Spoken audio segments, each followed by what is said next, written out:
Economic conditions in the Gupta period explained in the simplest way. I will break everything down step by step in the easiest way possible so you can understand it fully even if you know nothing about history or economics. Let's start from the basics. Part 1. What was the economy like in the Gupta period? What does economy mean? Economy means how people earn money, trade goods, and do business. It includes jobs, industries, banking, trade, farming, and businesses. B. Was the Gupta economy strong or weak? The Gupta economy was very strong and well organized. Many people earned money through farming, trade, and business. There were large markets, trade routes, and even banking systems. Part 2. Guilds, the heart of Gupta economy. A. What were guilds? Guilds were groups of people who did the same type of work. They controlled trade, business, and jobs in the city. Guilds equal like today's business associations. Example, a goldsmith guild controlled gold business. A carpenter guild controlled the woodwork business. Asher B. Why were guilds important? 1. Protected workers. Guild members helped each other. 2. Maintained quality. They made sure products were good. 3. Controlled prices. They fixed fair prices for goods. 4. Issued seals, like a stamp to prove a product was made by their guild. 5. Helped the government. They paid taxes and supported the king. Part 3. Important guilds in the Gupta period. In Vaishali, a big city in Bihar, India, many guild seal stamps were found. These seals tell us about important guilds. A. 3 big guilds found in Vaishali. 1. Bankers, Shreshkis, gave loans, like today's banks. 2. Traders, Sarthav, bought and sold goods. 3. Merchants, Kulikas, owned shops and businesses. Example in today's world, bankers, like SBI, HDFC Bank or ICICI Bank. Traders, like Amazon, Flipkart or local wholesalers. Merchants equals like local shopkeepers. Part 4. Big business groups, federation of guilds. Sometimes guilds join together to form a bigger corporation. One seal found says Shreshti Kulika Nigama, Corporation of Bankers and Merchants. Example in today's world, like Reliance Group, which has Reliance Retail, Jio Telecom, and Reliance Capital, banking. Part 5. Who managed the guilds? Guild presidents. Some seals mention Prathama Kulika. This means first merchant or guild president. The guild president was like a CEO, chief executive officer, today. He made rules, solved disputes, and managed the guild. Part 6. How did guilds help the economy? A. Encouraged trade and commerce. Goods were made, sold, and exported smoothly. The guilds controlled quality and prices. Supported banking. Bankers' guilds gave loans to businesses and traders. This helped the economy grow. C. Created jobs. Many people found work through guilds. Guilds trained new workers in different skills. Part 7. Vaishali, a big business hub. Many guild seals were found in Vaishali. This means Vaishali was a rich trading city. Some historians believe that Vaishali had something like today's Chamber of Commerce. What is a Chamber of Commerce? It is a group of business owners who help each other. Example, FICCI and CII in India today. Final masterpiece summary. Everything in simple words. Gupta economy was strong and well organized. Guilds, Shrenis controlled trade and business. Vaishali was an important business center. 3 major guilds, bankers, traders, merchants. Guilds issued seals, business stamps. Sometimes guilds joined to form bigger corporations. The guild president, Prathama Kulika, was like a modern CEO. Guilds helped in banking, trade, and employment. Vaishali was like a modern Chamber of Commerce. Why this is the best explanation ever. Super easy to understand, simple words, step by step. Covers every small detail, no missing information, uses real-life examples, makes everything relatable. Now you know more than most experts.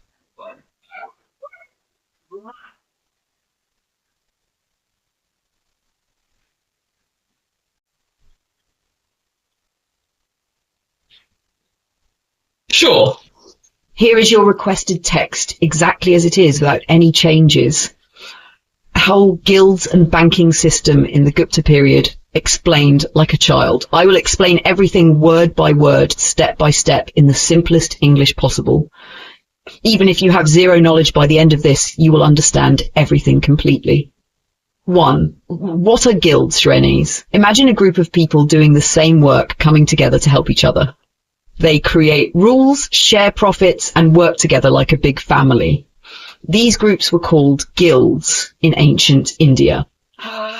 Example in today's world, a guild of oilmen equals like Indian Oil Corporation IOC, a group of oil traders. A guild of silk weavers like Khadi and Village Industries Commission, a group of silk makers. A guild of bankers like State Bank of India, SBI, handling money and loans. 2. How do we know about these guilds? We have inscriptions, writings on stone, copper, and metal plates from that time. These inscriptions tell us about different guilds and how they worked. Indore copper plate, AD 465, the Oilmen's Guild, Telikashreni. This was a group of oil makers and traders. There was a man named Jivanta, a Brahmin priest, gave money to this guild to keep it safe forever. This means people trusted guilds like banks. Example in today's world, like keeping your money in HDFC Bank instead of carrying cash at home. B. Bihar stone pillar inscription, guild in Ajaparaka, time of Skanda Gupta. A donation called Akshayanivi was given to this guild. Akshayanivi means a permanent fund that would never be used up. Only the interest profit from the money was spent, not the main amount. Example in today's world, like a university creating a fund where only the interest is used for scholarships. C. Mandascription, Kumara Gupta Tiku's time, the Silk Weavers Guild, Patavashrini. This guild was very rich and successful. They used their money to build a temple for the sun god. This shows, 1. Guilds were not just for business, they also helped society. 2. They donated money for religious and public works. Example in today's world, like Tata Group donating money to build schools and hospitals. 3. How did guilds work like banks? Guilds did not just trade, but also acted like banks. They took money from people, invested it, and paid interest profit on it. They also managed donations for religious and social purposes. Who else did banking? 1. Buddhist monasteries, Mahaviharas, the governing body of Mahavihara at Sanchi, Kadabota, managed money. They took donations, Shilmage monks always had funds. 2. Temple committees. Temples received money, gold or goods like flowers, incense and lamps. They invested the money so the interest profit could be used every year. Example in today's world, like Tirupati Temple, managing crores of donations and using them for temple activities. 4. Why was this system so advanced? A. Trust and safety. People trusted guilds, temples, and monasteries to handle money safely. Money was not stolen or lost because of strict rules. B. Interest and profit. Guilds invested money to earn profit. They gave some profit to the donors, used the rest for charity. Example in today's world, if you deposit 1 lakh in a bank, the bank pays you 6% interest, but earns 10% profit by investing it. See permanent endowments. These were funds that lasted forever. Only the profit from investments was used, while the main amount was kept safe. Example in today's world, like Harvard University's endowment fund, which runs from investment profits. 5. How did this help the economy? Encouraged trade and business. Guilds helped traders by providing money and support. Supported religion and charity. Donations were invested and used for temples and charities.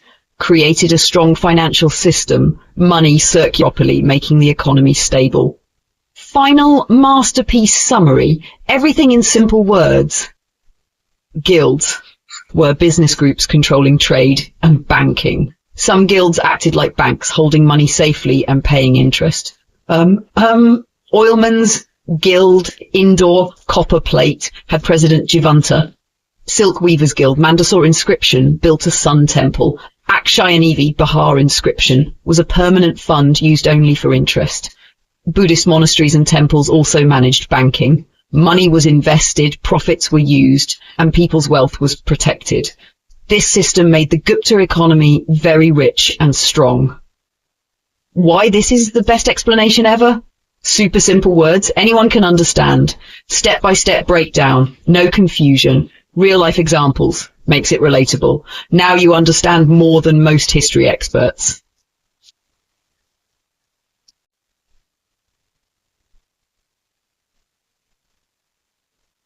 Alright, let's go step by step, word by word, in the simplest way, like I'm teaching a young child with no knowledge at all. Understanding administrative divisions, hierarchy of land areas in an empire.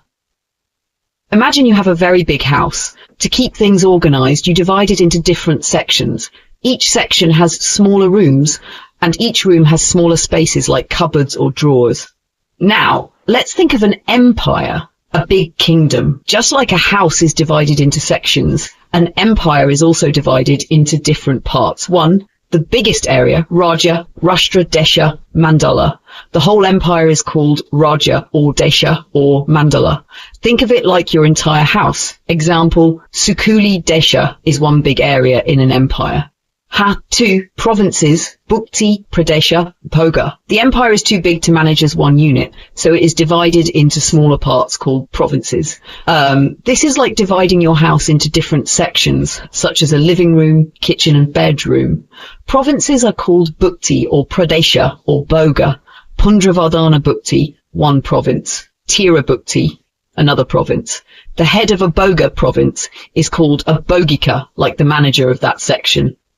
3. Districts, Vishaya. Each province is further divided into districts, which are called Vishaya.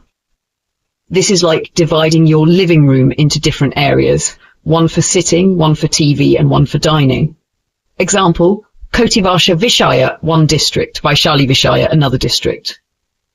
4 sub-districts. Vithi, a district is further divided into smaller parts, called Vithi. This is like dividing your TV area into different seats, one for dad, one for mom, one for kids. Example, Pahadpur inscription mentions a Vithi. 5. Village groups, Pethaka Santaka. A group of villages forms a union. This is like grouping all the cupboards in a kitchen together. Example, Pethaka, a group of villages. Santaka, another group of villages. 6. Smallest units, Patsa Agrahara. Inside a village, there are even smaller parts like farms, houses, or market areas. These small units are called patsa or agrahara. Example, think of agrahara as one small house inside a village. Complete example from big to small. 1. Empire, Rashtra, Desha, Mandala, like your whole house. 2. Province, Bhukti, Pradesha, Bhoga, like different sections, living room, bedroom. 3. District, Vishaya, like different areas inside a section, TV area in the living room. 4. Sub-district, Vithi, like different seats in the TV area. 5. Village group, Pethaka, Santa, like a group of cupboards in the kitchen. 6. Smallest unit, Agrahara, like a single cupboard in the kitchen. Extra information, the word Prithvi used in inscriptions also means land empire. The word Avani is another way to say earth or land. Antaravedi Vishaya, a district mentioned in inscriptions. Dabala Desha, a large territory in the empire. Summary, super simple version. An empire is a very big area. It is divided into provinces.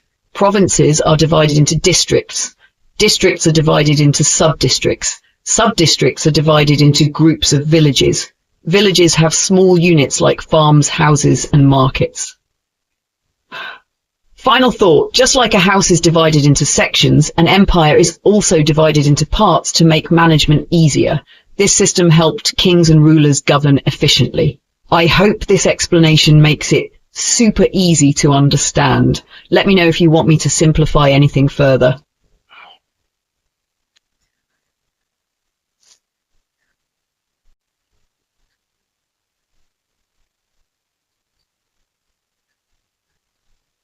Alright, I will explain everything step by step, word by word, in the easiest way so that even a child with no knowledge can understand. I will also break down every idea into the simplest parts and use examples to make it crystal clear. Understanding provincial administration, how an empire was managed in different areas. Think of an empire like a big school. Imagine you are in a very big school with thousands of students. The school principal cannot manage everything alone, so the principal divides the school into sections like primary, middle, and high school. Each section has a head teacher to manage it. The principal is like the king. The head teachers are like governors. Other teachers and assistants help them run the school smoothly. Now, let's understand how this works in an empire. Mile 1. What is a province? An empire, big kingdom, is too big for one person to manage. So the king divides it into smaller parts called provinces. Just like a big school has different sections, each province has a leader called a governor. The governor makes sure that the province is running properly and people are safe and happy. Names of a province. In different inscriptions, old writings, a province is called Bukti. Example, Pundravardhana Bukti. Pradesha. Example, Arakina Pradesha. Boga, province where people give taxes, and the governor is called Bogika. Example, imagine a kingdom as a huge farm. The king cannot take care of all fields alone, so he divides the farm into different sections. Each section is given to a trusted person, governor, who takes care of it and reports to the king. 2. Who is the head of a province? The governor. The head of a province is called a governor. He is called by different names in old inscriptions. 1. Uparika Maharaja, main governor of the province. 2. Gupta, protector of the province. 3. Pogika, in charge of collecting taxes. 4. Bhogapati, lord of the province. Another name, Rajasthaniya, a special officer called Rajasthaniya, is sometimes also mentioned. This word means the officer who protects and helps the people. Example, think of Rajasthaniya as a vice principal who helps the principal in managing the school. Nashta 3. Can the king's son be a governor? Yes. Sometimes the king's own son is made a governor. In the Damodar copper plate inscription, the governor was called Rajaputra Devabhataraka, which means royal son and governor. This shows that kings trusted their sons with important responsibilities. Imagine a school principal making his own child the head teacher of a section because he trusts him the most. 4. Who helps the governor? Governor's team. A governor cannot do everything alone. He has a team of important people to help him manage the province. A. Kumaramatya, the special minister. The governor has a trusted minister to help him make decisions. This minister is called Kumaramatya, chief assistant to the governor. Example. Think of Kumaramatya as an assistant teacher who helps the head teacher in running the section. B. Messengers, people who carry orders. The governor gives many orders but cannot personally go everywhere, so he uses messengers to send these orders. These messengers are called 1. Dutas, 2. Dutakas, 3. Onion example. Imagine the head teacher wants to send a message to all class teachers. He asks a student monitor to carry and deliver the message. C. Who writes the orders? A governor or king sometimes gives orders that must be written down. A special officer writes these orders. He is called Karanakayasta. He also works as the Minister for Peace and War. Example. Think of Karanakayasta as the school clerk who writes down school rules and keeps records of students. D. A special messenger, Ditaka, a very high-ranking officer, can also act as a messenger. In one old inscription, a great frontier king, Mahasamanta, is mentioned as a Ditaka, messenger. This means even powerful rulers sometimes carried royal messages. Imagine a vice principal carrying an important message from the principal to another school. 5. Summary, super simple version. 1. An empire is divided into provinces, big regions. 2. Each province is managed by a governor, called Uparika Maharaja or Bhogika. 3. Sometimes the king's son is made governor. 4. The governor has a minister called Kumaramatya to help him. 5. Messengers, Dutakas, Anyadapakas, sent. 6. officer writes down the orders. 7. Even big kings, Samanta, sometimes acted as messengers. Final thought. Just like a big school needs a principal, head teachers, assistant teachers, student monitors, and clerks, an empire needs kings, governors, ministers, messengers, and scribes to run smoothly. This system of government made sure that every province was managed properly. People followed the king's orders. There was peace and law in the empire. Final example. Think of a kingdom like a big railway system. The king is like the main station manager. The governors are like regional station managers. The ministers are like assistant managers. The messengers are like ticket checkers. The scribes are like record keepers. This system makes sure that everything runs smoothly and people reach their destinations safely. I hope this explanation is crystal clear. Did you find this easy to understand? Let me know if you want more examples or further simplification.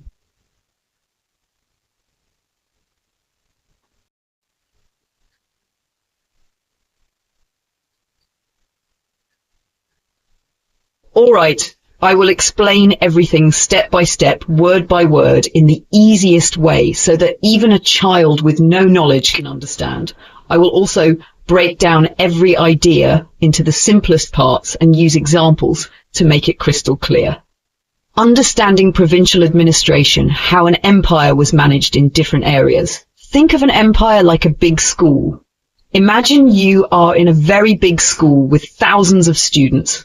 The school principal cannot manage everything alone, so the principal divides the school into sections like primary, middle, and high school. Each section has a head teacher to manage it. The principal is like the king. The head teachers are like governors. Other teachers and assistants help them run the school smoothly. Now, let's understand how this works in an empire. Now 1. What is a province? An empire, big kingdom, is too big for one person to manage. So the king divides it into smaller parts called provinces. Just like a big school has different sections, each province has a leader called a governor. The governor makes sure that the province is running properly and people are safe and happy.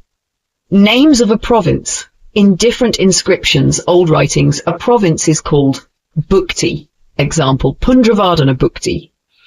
Pradesha. Example, Arakina Pradesha. Boga, province where people give taxes, and the governor is called Bogika. Example, imagine a kingdom as a huge farm. The king cannot take care of all fields alone, so he divides the farm into different sections. Each section is given to a trusted person, governor, who takes care of it and reports to the king. 2. Who is the head of a province? The governor. The head of a province is called a governor. He is called by different names in old inscriptions. 1. Uparika Maharaja, main governor of the province. 2. Gupta, protector of the province. 3. Bogika, in charge of collecting taxes. 4. Bhogapati, lord of the province. Another name, Rajasthaniya, a special officer called Rajasthaniya, is sometimes also mentioned. This word means the officer who protects and helps the people. Example, think of Rajasthaniya as a vice principal who helps the principal in managing the school. Nashta 3. Can the king's son be a governor? Yes. Sometimes the king's own son is made a governor. In the Damodarpur copper plate inscription, the governor was called Rajaputra Devabhataraka, which means royal son and governor.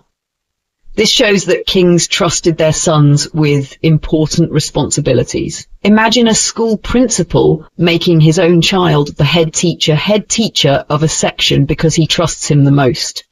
4. Who helps the governor? Governor's team. A governor cannot do everything alone. He has a team of important people to help him manage the province. A. Kumaramartya, the special minister. The governor has a trusted minister to help him make decisions. This minister is called Kumaramartya, chief assistant to the governor. Example. Think of Kumaramartya as an assistant teacher who helps the head teacher in running the section. B. Messengers, people who carry orders. The governor gives many orders but cannot personally go everywhere, so he uses messengers to send these orders. These messengers are called 1. Dutas. 2. Deuticus. 3. Onion example. Imagine the head teacher wants to send a message to all class teachers. He asks a student monitor to carry and deliver the message. C. Who writes the orders? A governor or king sometimes gives orders that must be written down.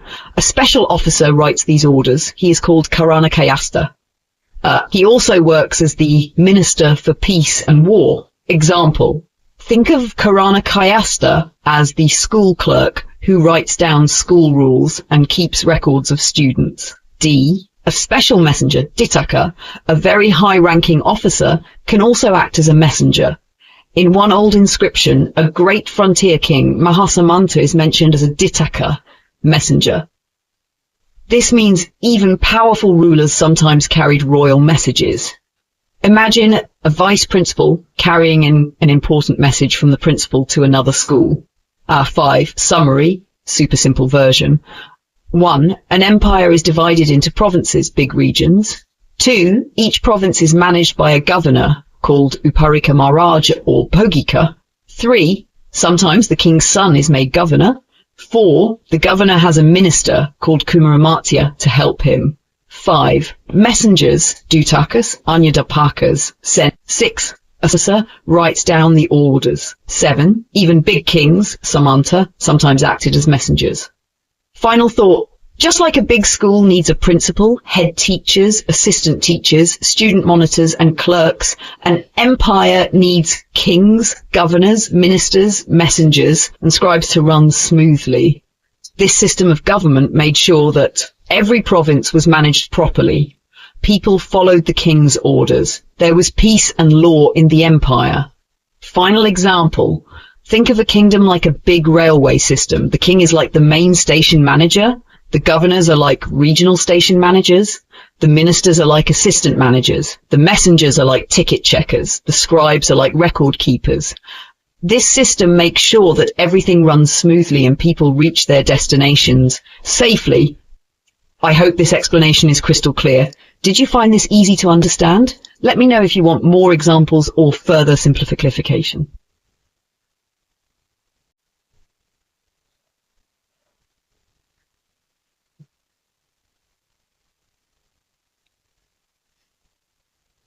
Alright, I will explain everything in the simplest way possible as if you have no prior knowledge at all. I will break it down word by word, line by line, step by step, with examples so you can understand every single detail. Understanding provincial administration. How a kingdom managed its provinces. Step 1. What is a province? Imagine a kingdom is like a big country. It is divided into smaller parts for easy management.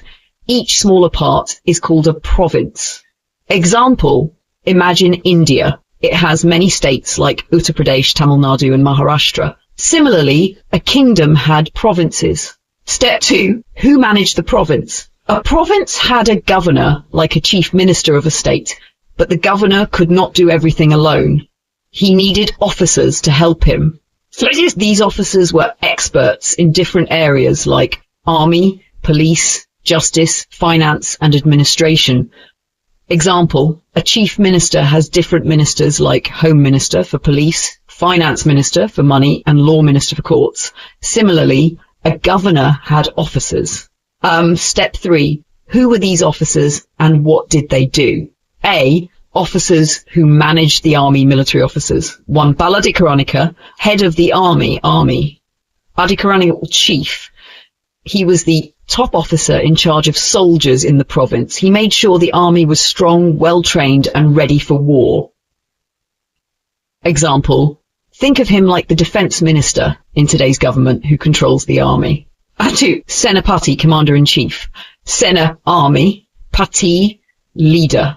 He was the main commander of all soldiers. He planned battles and led the army in war.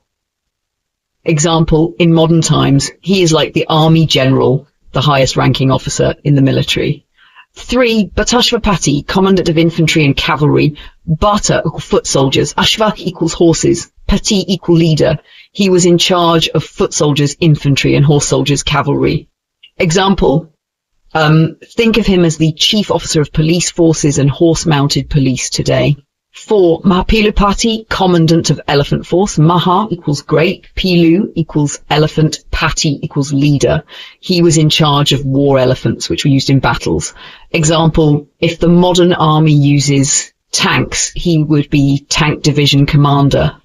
5. Rana Bandarika, military treasurer. Rana equals war. Banarika, treasurer keeper. He managed money, weapons, and food supplies for the army. Example, like a finance officer in the army who makes sure soldiers get their salary and food. B. Officers who maintained law and order, police and justice officers. 6. Danda Pasadikaranika, chief of police. Danda equals punishment. Pasha, control. Adhikaranika, chief. He was the highest police officer in the province. He made sure thieves, criminals, and rebels were caught. Example, like a Director General of Police in a state today. 7. Choranika, Inspector General of Police. Chork equals thief. He was in charge of catching thieves, robbers and spies. Example, like the head of the crime branch today. Chief Justice. Ma equals great. Danda equals punishment. Nyakal judge. He was the highest judge in the province. He decided on serious crimes and major disputes. Example, like a High Court Chief Justice today. Vinayati Stapaka, Minister for Law and Order. Vinaya equals discipline. Sthiti equals rules. Stapaka, enforcer. He ensured that laws were followed properly in the province. Example, like a Home Minister today who manages police, law and public order. C. Officers who handled money and finance, tax and treasury officers. Tadayuktaka, treasury officer, money. Yuktaka equals in charge. He was in charge of managing government money. Example, like a finance secretary who controls all state funds. 1. Hiranya Samadayika, currency officer, your gold. Samadayika equals collection. He managed gold coins, currency and trade money. Example, like the governor of the Reserve Bank managing money. 1. Udrangjika, collector of Udranga tax. Udranga equals special tax. He collected tax from traders and businesses. Example, like a tax officer collecting business taxes today. D. Officer who works and special works, administration and economy officers. Head of executive, governor's chief officer. He was the main executive officer who looked after all government work. Example, like a chief secretary managing all departments of a state. 4. Agraharika, land superintendent. Agrahara equals special land given to scholars and temples. He managed land grants given to teachers, priests and religious groups. Example, like a revenue officer managing lands given to schools and religious places today. 5. Orna Stanika, superintendent of silk factories. Orna equals silk. Stanika equals supervisor. He managed silk production and trade in the province. Example, like a textile commissioner managing cloth factories today. E. Officer who handled debts and fines. 1. 6. Sadanika, judicial officer for debts and fines. Wealth. Nikhil's manager. He handled cases related to loans, debts, and fines. Example, like a bank ombudsman handling financial fraud cases today. And final summary, easiest way to remember, category officer, modern equivalent. Army, Baladhikaranika, defense minister. Law and order, Danda Pasadikaranika, police chief. Justice, Mahadandiaka, chief justice. Finance, Tadayuktaka, finance secretary. Administration, Kata Kritika. This was the best, most detailed and easiest explanation. Now you can teach others like a master.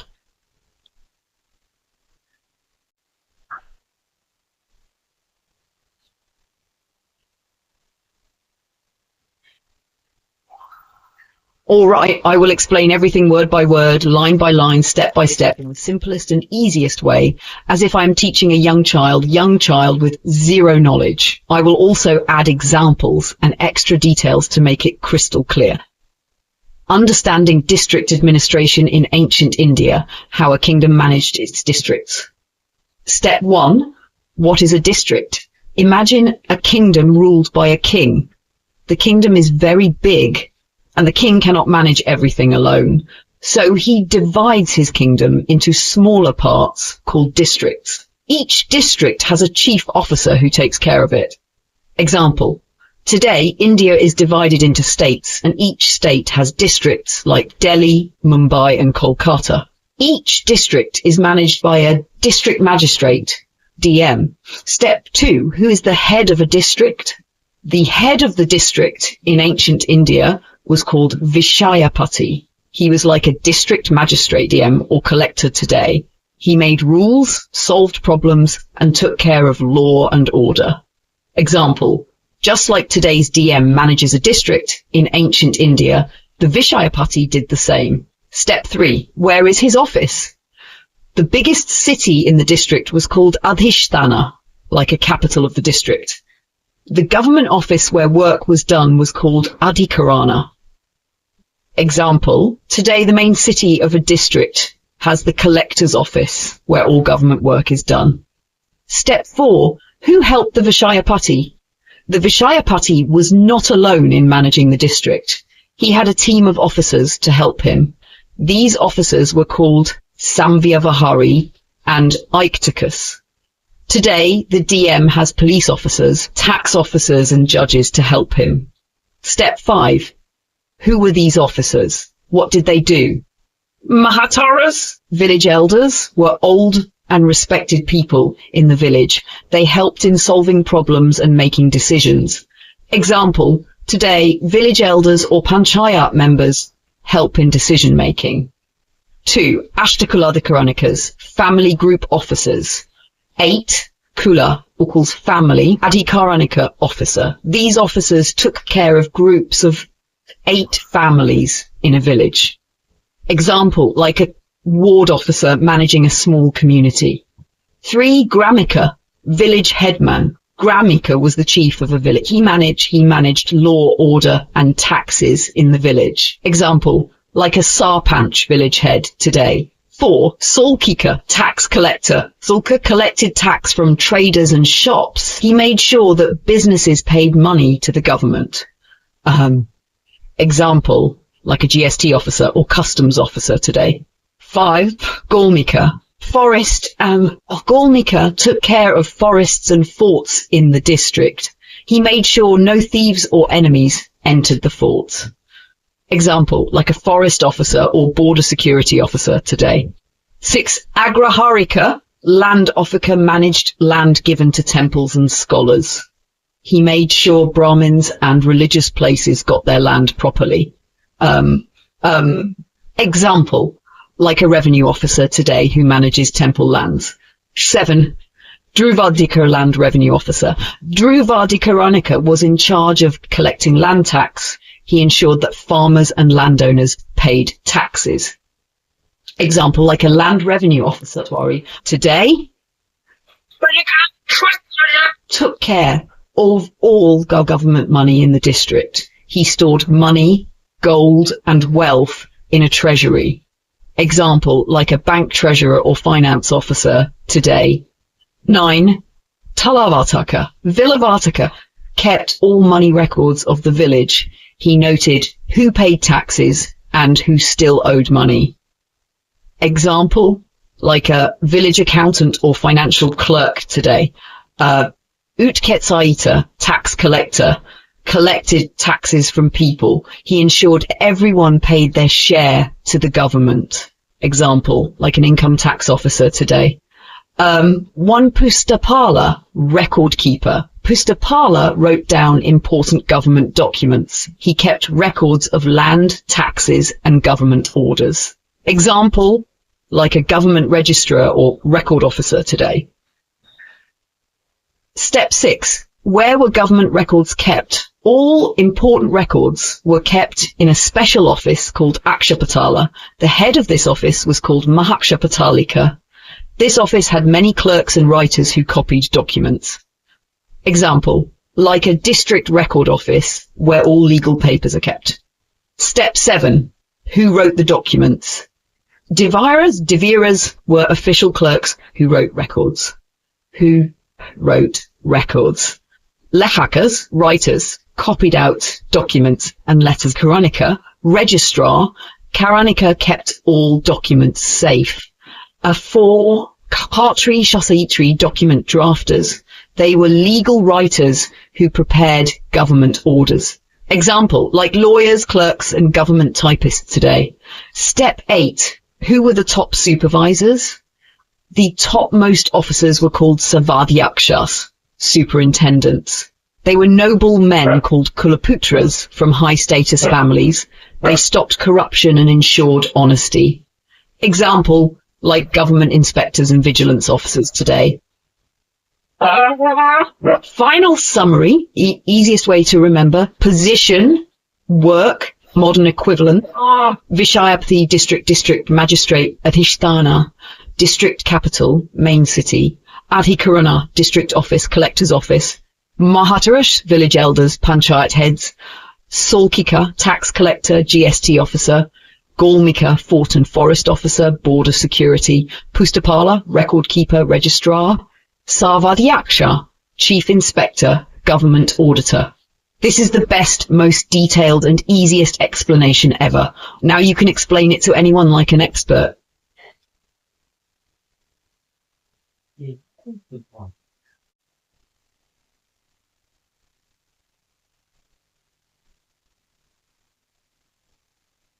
Got it.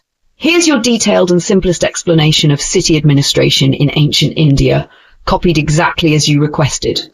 City administration in ancient India, how cities were managed long ago. Step 1. What is a city? A city is a big place where many people live. It has houses, markets, roads, temples, schools, and offices. People in the city do business, work in shops, sell goods, and provide services. Example. Today, cities like Delhi, Mumbai, and Kolkata have offices and officials to manage everything. Step 2. Who was in charge of the city? In ancient India, a city was managed by a mayor and other officials. The mayor was the head of the city. His job was to take care of law, cleanliness, roads, markets, and safety. He was called Purapala in the Gunaigar inscription, or Nagara Rakshaka in another inscription. Example. Today, cities have a mayor, like the mayor of Delhi or Mumbai. The mayor makes rules, keeps roads clean, and ensures safety. In ancient India, the Purapala did the same job. Step 3. Who controlled all the mayors? One officer controlled all the mayors of different cities. He was called Purapala Uparika from the Gunaigar inscription. His job was to supervise all the mayors and ensure they followed the rules. Example. Today, a chief minister controls all cities in a state. In ancient India, Purapala Uparika was like a high officer who controlled all city mayors. Step 4. What was the special name for the mayor of Dashapura? The mayor of the city Dashapura had a special title, Dashapurapala. Different cities sometimes had different names for their mayors, but their work was the same. Example. Just like today, the mayor of Mumbai is called Mumbai's mayor, and the mayor of Delhi is called Delhi's mayor. In ancient times, the mayor of Dashapura was called Dashapura Pala. Step 5. Who helped the mayor manage the city? The mayor did not work alone. A city had a municipality group of people who helped run the city. This municipality was called Parishat. Parishat helped with solving problems in the city, making rules and laws, managing money and collecting taxes. Example, today, cities have municipal corporations like Delhi Municipal Corporation. Parishat was like that in ancient times. Step 6. Who managed rest houses in the city? Cities had dharmashalas, places where travellers could stay. A special officer called Avasathika was in charge of these rest houses.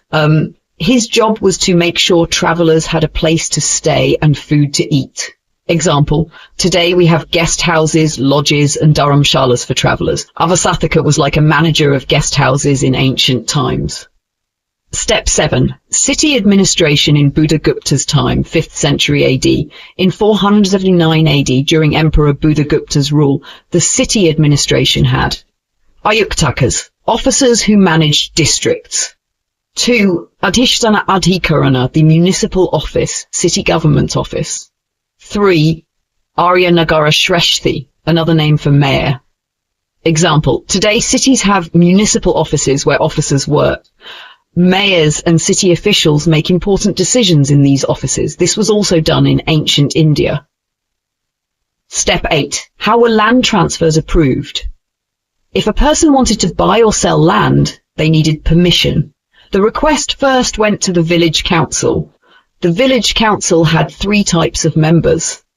1. Brahmanataras, leading Brahmins, religious leaders. 2. Mahataras, village elders.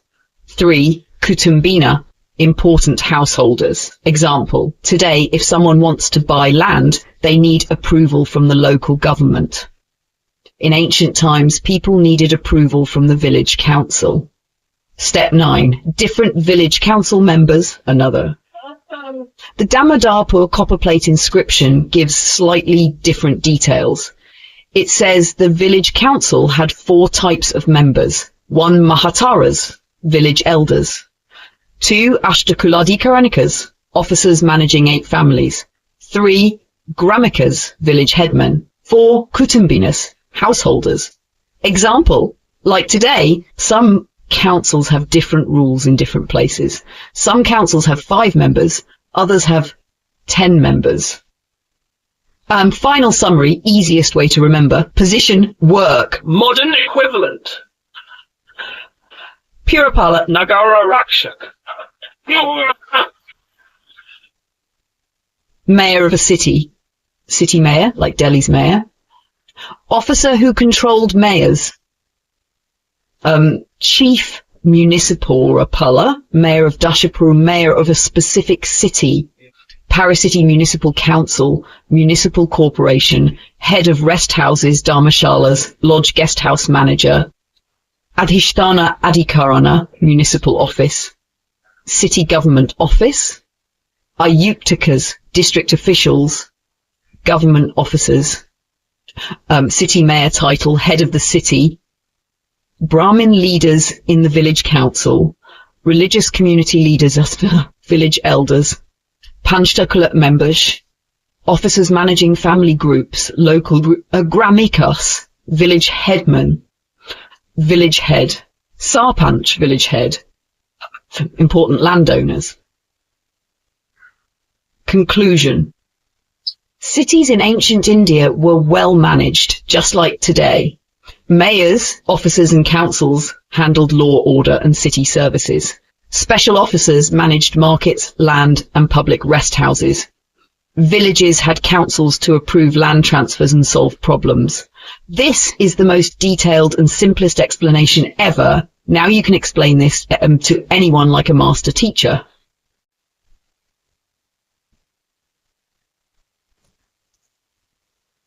Ancient Indian revenue and taxation system, the most detailed and simplest explanation, step by step, in the most easiest way.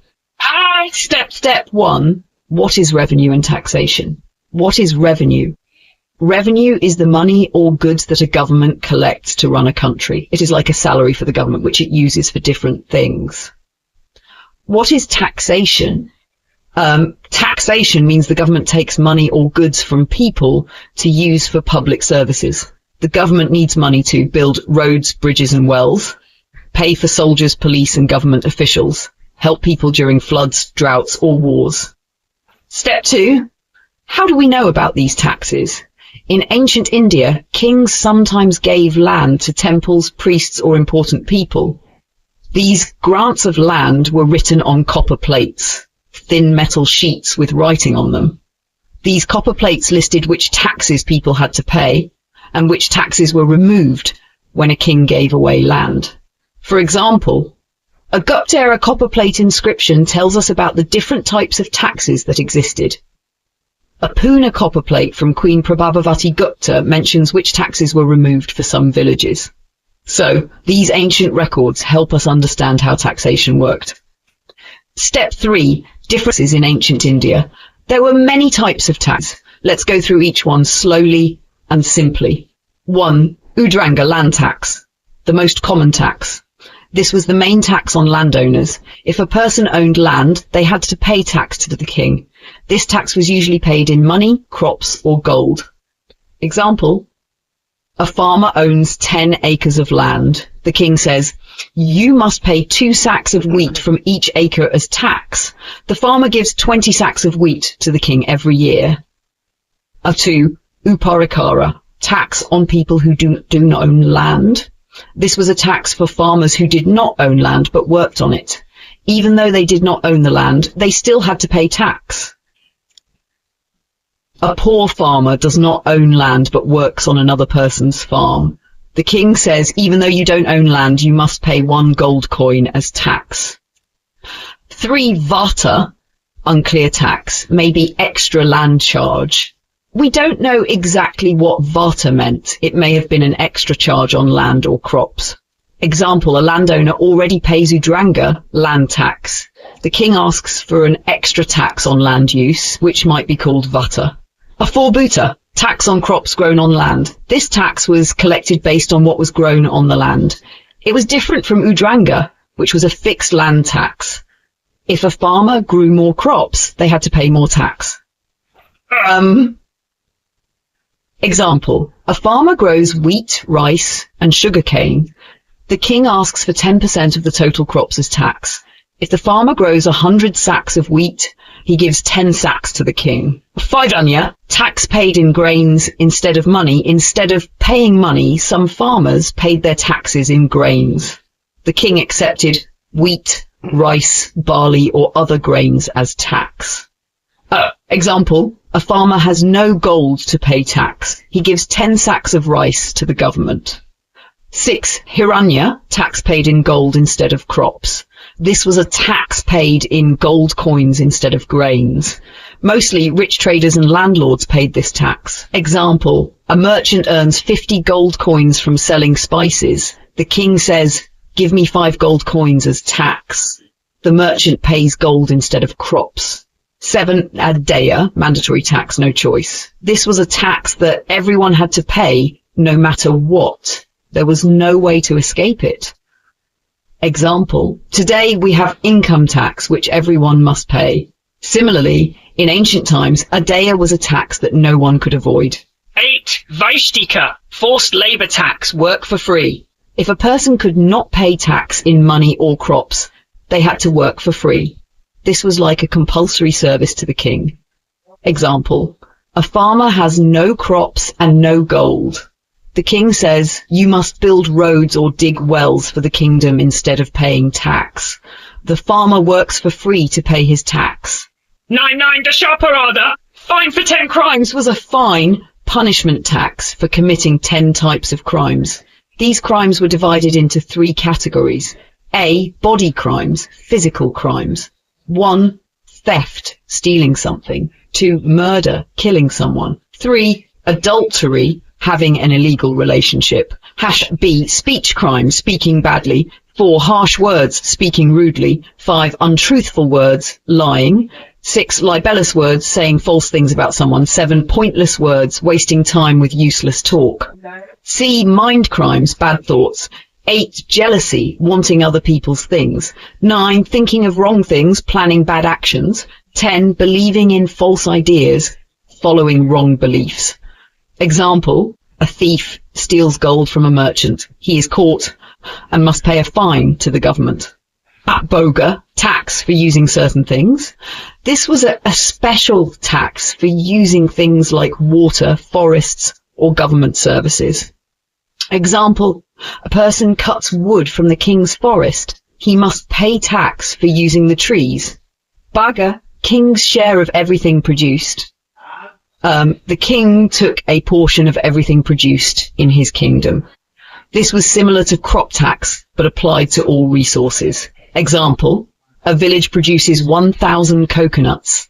The king says, give me 100 coconuts as tax. Step 4. What taxes were removed for some villages? Sometimes kings gave special privileges to temples or scholars. These villages did not have to pay certain taxes. Example, Queen Prabhavati Gupta gave land to a Brahmin teacher and removed taxes like no tax on flowers, milk, salt or charcoal. No forced labour from this village. Final thoughts. This is the most detailed and easiest explanation ever. Now you fully understand how ancient Indian taxation worked.